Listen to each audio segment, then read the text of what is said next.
Hey everyone, welcome back to the channel. In today's video, I'll show you how to trim and split video in CapCut. Let's get started. Launch CapCut and open your project or create a new one. Add your video clip to the timeline. Tap on the video clip in the timeline to select it.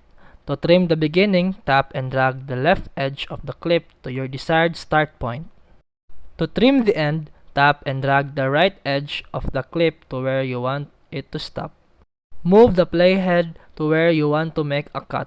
With the video selected, tap split.